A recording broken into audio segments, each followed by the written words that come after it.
Welcome back to the channel. कैसे हैं आप लोग? आई होप आप सब अच्छे होंगे। तो आज हम करने वाले हैं इंग्लिश का नोट मेकिंग सेशन। मतलब नोट मेकिंग क्या होती है, नोट मेकिंग कैसे लिखते हैं, उसका फॉर्मेट, उसको यूज़ कहाँ कहाँ करते हैं। तो चलिए स्टार्ट करते हैं नोट मेकिंग। नोट मेकिंग को बेसिकली हम समराइजिंग भी बोलते हैं, क्योंकि हमारा ये होता क्या है, किसी भी हमारे लॉन्ग पैसेज को उसे शॉर्ट नोट्स में कन्वर्ट करना, यही हमारा नोट मेकिंग कहलाता है। ये हमारे बहुत जगह यूज़ होता है, क्योंकि जैसे हमारे पास लॉन्ग पैसेजेस होते हैं, उन्हें हम शॉर्ट में लिखना चाहते हैं जिससे कि हमें आराम से रिवाइज हो सकें, वहाँ पे हम इन्हें नोट मेकिंग को यूज़ करते हैं। अगर आप चैनल पर नए हो तो पहले चैनल को जल्दी से सब्सक्राइब कर दो और वीडियो को एंड तक देखना, क्योंकि इस वीडियो में आपको पता चलने वाला है कि नोट मेकिंग को कैसे लिखते हैं, उसका फॉर्मेट क्या है, उसको लिखने इसके फ़ायदे क्या होते हैं, ये सब आपको पता लगने वाला है। ठीक है, तो watch the video till the end. तो चलिए स्टार्ट करते हैं नोट मेकिंग। तो सबसे पहले हमारे पास क्वेश्चन आता है, what is note making. Note making actually में होती क्या है?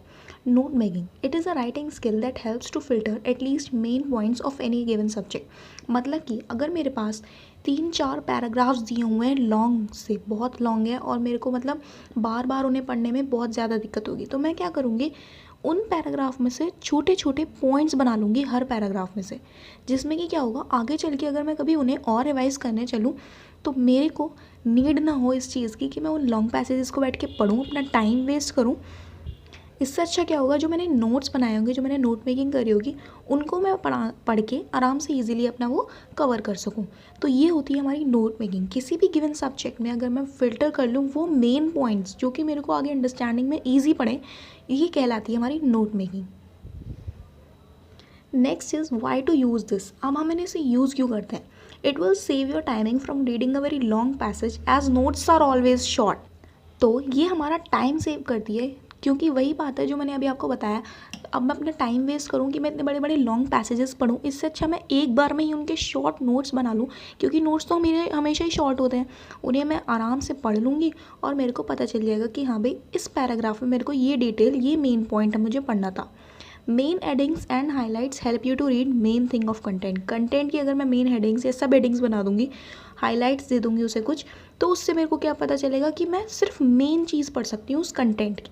ठीक है, ये तो हो गई हमारी नोट मेकिंग। और उसे क्यों यूज़ करते हैं, इतनी बात। नोट मेकिंग अगर मैं एग्ज़ाम फॉर्म पे बात करूँ, एग्ज़ाम पैटर्न पे बात करूँ, तो ये हमारी 8 मार्क्स कैरी करती है। इसलिए नोट मेकिंग को सीखना बहुत ज़रूरी है। बहुत ईजी होती है, इतनी कोई टफ नहीं होती।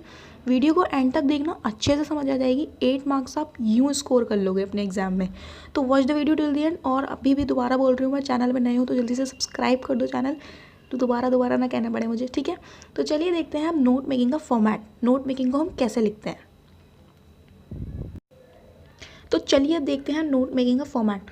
नोट मेकिंग का फॉर्मेट कुछ ऐसा होता है। सबसे पहले आता है हमारा टाइटल।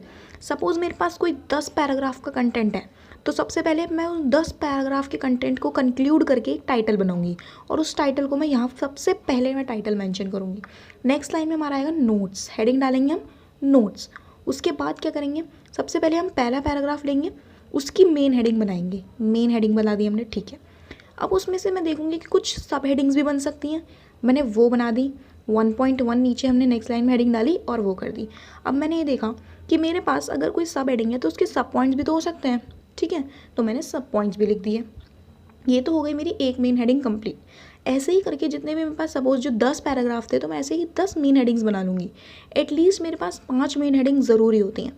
एग्जाम पैटर्न से देखा जाए तो सिर्फ 6 पैराग्राफ आते हैं, इससे ज़्यादा पैराग्राफ नहीं आते। अगर आते भी हैं तो it's okay, you can make it. ठीक है, नेक्स्ट यहाँ पे समझ आ गया कि यहाँ पे एटलीस्ट 5 मेन हेडिंग्स ज़रूरी होती हैं। उसके बाद देखो, उसके बाद हम बढ़ाते हैं यहाँ पे की टू एब्रीविएशन का एक बॉक्स। इसमें क्या होता है, जो भी इन 5 हेडिंग्स में हमने की टू एब्रीविएशन यूज़ किए होते हैं, वो मैं यहाँ पे अब ऐड करूँगी। वो देखिए, इसमें क्या एक मेन बात होती है, वो ये होती है कि ये तो होना चाहिए सबसे पहले हमारा बॉक्स में, ठीक है। और इसमें 6 to 7 की टू एब्रीविएशन होते हैं। अब कुछ बच्चों के लिए शायद की टू एब्रीविएशन वर्ड ही नया हो, तो अभी मैं नेक्स्ट पेज पे उसे ही समझाऊंगी। तो don't skip the video till here, ठीक है, वीडियो को एंड तक देखना ज़रूर, ठीक है। तो अब इसमें 6 to 7 की टू एब्रीविएशन होते हैं, वो कैसे होते हैं वो मैं भी समझाऊंगी। उसके बाद हमारी आती है समरी। जो भी मैंने सपोज़ मैंने 5 मेन हेडिंग्स लिखी हूँ यहाँ पे, तो जो भी मैंने 5 मेन हेडिंग्स में शॉर्ट नोट्स में समझाया, उसे ही मैं समरी में कंक्लूड करके 80 to 100 वर्ड्स की समरी बता दूँगी।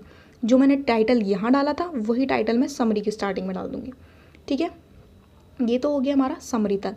बस ये होता है हमारा छोटा सा फॉर्मेट।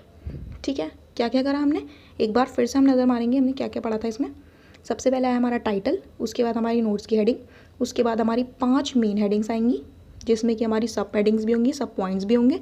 ठीक है, उसके बाद हमारा की टू एब्रीवेशन का बॉक्स होगा जिसमें कि एटलीस्ट 6 to 7 की टू एब्रीवेशन होंगी। की टू एब्रीवेशन हमेशा बॉक्स में आएगा। ठीक है, उसके बाद हमारी समरी होगी, समरी का वही टाइटल होगा जो स्टार्टिंग में होगा। ठीक है, 80 to 100 वर्ड्स मतलब मैक्सिमम 10 लाइन्स हमारी समरी होगी। ये था हमारा नोट मेकिंग का फॉर्मेट। अब देखते हैं जो हमने की टू एब्रीविएशन पढ़ा था ये होता क्या है, ये इसके रूल्स क्या होते हैं, हमने लिखते कैसे हैं। इतना तो हमें पता है कि इसे हम बॉक्स में लिखते हैं। ठीक है, कैसे लिखते हैं ये देख लेते हैं। सबसे पहला स्टेप होता है, हमें कोई भी वर्ड दे रखा हो तो हम उसका वोवल्स रिमूव कर देते हैं। लेकिन इसमें भी एक रूल होगा कि हम फर्स्ट और लास्ट वोवल रिमूव नहीं करेंगे, वरना हमारा वो एक्चुअली हमारा वर्ड का फिर मीनिंग ही नहीं बनेगा कुछ, वो वर्ड मीनिंगलेस हो जाएगा।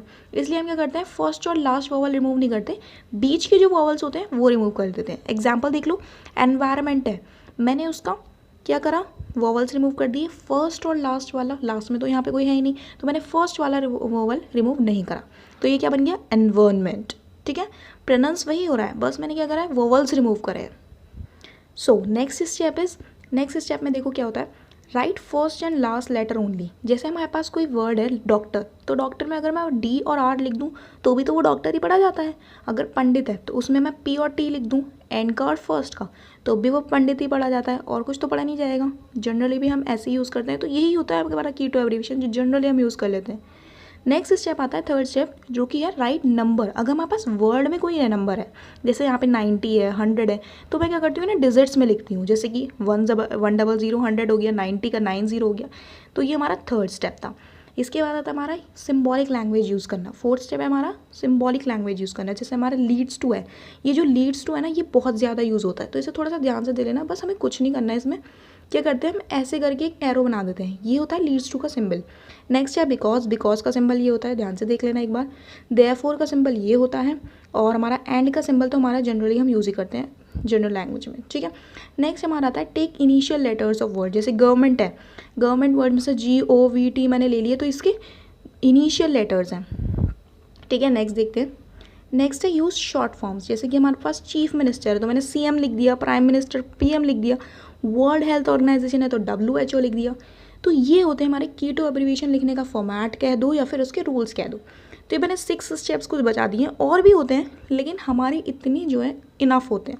ठीक है, वीडियो अच्छी लग रही हो तो आप बीच में लाइक भी कर सकते हो वीडियो। ठीक है, आगे देखते हैं, चलिए आगे बढ़ते हैं। आगे हमारे पास आता है पॉइंट्स टू रिमेंबर। कुछ पॉइंट्स होते हैं जो हमें नोट मेकिंग या समराइजिंग करते हुए याद करने होते हैं, याद रखने होते हैं। तो सबसे पहला पॉइंट आता है हमारा रीड द पैसेज केयरफुली। जो हमारे पास पैसेज दिया होता है, जैसे 6 to 7 पैसेजेस दिए हैं, तो हमें एक एक पैसेज बहुत ही केयरफुली रीड करना होता है, क्योंकि हमें उसकी मेन हेडिंग्स निकालनी है, फिर सब हेडिंग्स निकालनी है।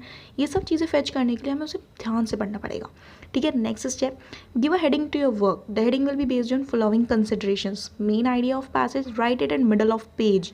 हेडिंग यहाँ पे क्या कंसिडर करा जा रहा है, as the title of the note making. मतलब वही जो हमने बिल्कुल सेंटर में चीज़ डाली थी, वही बात यहाँ पे main idea of the passage क्या है। ठीक है, नेक्स्ट है हमारा गिव सब हेडिंग्स। सब हेडिंग्स भी हमने बताई थी कि हमने जैसे मेन हेडिंग दी है उसके बाद हमारे पास सब हेडिंग्स भी आएंगी। ठीक है, next is if sub headings have more valuable points then give sub points under sub headings. It will be good if you follow decimal place.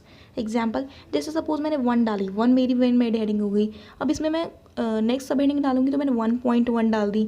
ठीक है, इसमें मैं अब और आगे सब पॉइंट्स डालूंगी तो मैं 1.1.1 डाल दूंगी। ये हमारा होता है बहुत ही ईजी सा, तो इस फॉर्मेट को हम जनरली यूज़ करते हैं। ये हमारा बहुत ही ईजी और बहुत ही कॉमन सा एग्जाम्पल है जो हम यूज़ करते हैं जनरली। तो ये हमारे 4 पॉइंट्स हैं, आगे भी कुछ पॉइंट्स हैं वो भी एक बार देख लेते हैं। नेक्स्ट पॉइंट आता है हमारे पास, indenting should be maintain while giving sub headings and sub points. मतलब कि सपोज अगर मैंने फर्स्ट मेन हेडिंग यहाँ से स्टार्ट करी है, तो मैं नेक्स्ट जो आपकी सब हेडिंग डालूंगी मैं वो थोड़ा यहाँ से डालूंगी। ये होती है हमारी indenting.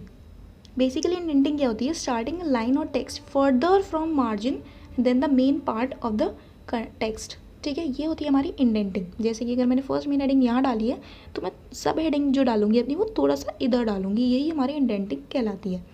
Next, do not right complete sentence. हम जो है नोट मेकिंग में अवॉइड करते हैं कंप्लीट सेंटेंस लिखना, क्योंकि सपोज अगर मैं कंप्लीट सेंटेंस लिखने बैठ गई तो वो तो फिर वापस एक लॉन्ग पैसेज बन जाएगा, मेरी नोट मेकिंग का फिर क्या फ़ायदा रहेगा, उसका कोई फ़ायदा ही नहीं है।